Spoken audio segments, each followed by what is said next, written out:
Le Québec est bien connu pour son hydroélectricité. Ça, c'est parce que la province est tapissée de rivières. D'ailleurs, si on voulait traduire Hydro-Québec en français, l'entreprise s'appellerait plutôt Au Québec. Ça témoigne quand même assez bien de l'abondance d'eau qu'on a ici. Puis ça veut aussi dire que si on a de l'eau, on a de l'électricité. Mais là, avec les changements climatiques, les précipitations sont de plus en plus imprévisibles. Fait que c'est là qu'on se demande, est-ce qu'on va avoir assez d'eau pour répondre à la demande d'électricité qui augmente? Bienvenue dans l'Altérateur!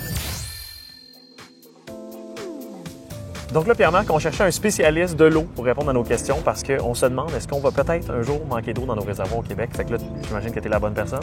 C'est mon travail au quotidien de regarder les niveaux d'eau, les réservoirs, les centrales, la pluie qui va tomber aussi des nuages. Peux-tu m'expliquer en quoi l'eau est liée avec la demande d'électricité au Québec?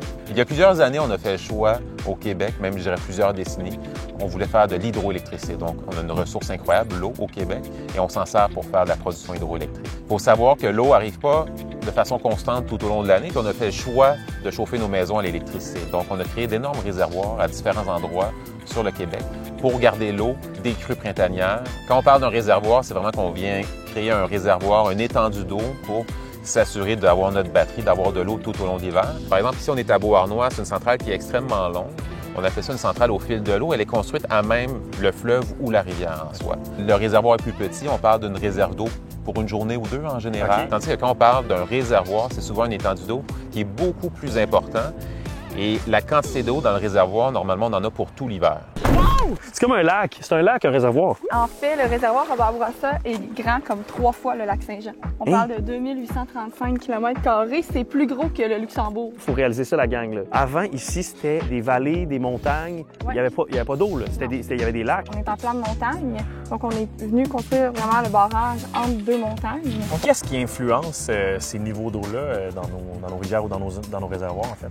Deux choses. On pense au cycle de l'eau. Est-ce qu'on reçoit beaucoup ou moins de pluie ou de neige? Et la demande en électricité au Québec et sur les réseaux voisins.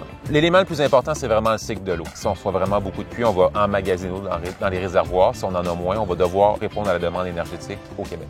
Il y a de l'eau pour plusieurs années en soi. Fait qu'on n'est pas stressé à court terme, là. Non, on vient de vivre 2 années plus sèches que la moyenne. Je ne pense pas que dans les prochaines décennies, il va y avoir moins d'eau qu'actuellement, ce qui est une très bonne nouvelle. On parle souvent des changements climatiques, puis bon, tu l'as vu comme moi, l'été passé, on a eu la plus grande pluie qu'on avait jamais reçue. En tout cas, moi, chez nous, à Montréal, ça a brassé. Est-ce que les changements climatiques ont un impact sur justement ces niveaux d'eau-là, le futur de nos niveaux d'eau? Ça fait plusieurs décennies qu'on se pose la question. C'est une des raisons notamment pourquoi on a le groupe Ouranos maintenant au Québec, un groupe de recherche sur les changements climatiques. Je dirais que la situation est encourageante. Au Québec, s'il y a un endroit dans le monde où est-ce qu'on risque d'avoir plus de pluie en moyenne dans les prochaines décennies, aujourd'hui, c'est pas un stress important de se dire on va manquer d'eau dans les 10-20 prochaines années. Est-ce que, justement, c'est un peu pour se protéger peut-être de ces choses-là, ou du moins pour avoir plus d'options qu'Hydro-Québec se lance vers d'autres énergies renouvelables comme le solaire ou l'éolien? Je ne crois pas que c'est la principale raison. On aime beaucoup le parc de production, c'est extrêmement robuste, mais les nouvelles technologies coûtent de moins en moins cher. C'est complémentaire à la production hydroélectrique. Et c'est des projets qui peuvent aussi se faire plus rapidement. Quand on pense à l'hydroélectricité, un projet peut prendre facilement 20 ans à se réaliser. C'est beaucoup plus long qu'intégrer un parc d'éoliennes, par exemple. Bon, là, de ce que je comprends en discutant avec toi, c'est que oui, le niveau d'eau va varier, mais relativement, on va en avoir assez d'eau pour fournir en électricité. La réalité, c'est qu'est-ce que la demande, elle, va trop augmenter, puis c'est à nous peut-être d'avoir un regard un peu plus. C'est un peu ça, là, sur notre consommation. Tout à fait. C'est un peu comme l'offre et la demande. On sait quelle offre peut avoir nos centrales hydroélectriques. Si la demande augmente beaucoup plus trop rapidement par rapport à l'offre qui est disponible avec les éoliennes, les parcs de production actuels, c'est là que ça peut devenir plus compliqué en termes d'assurer l'approvisionnement énergétique au Québec. Bien, merci Pierre-Marc de nous permettre d'être rassurés en fait sur l'eau dans nos réservoirs et dans nos rivières. Ça me fait plaisir.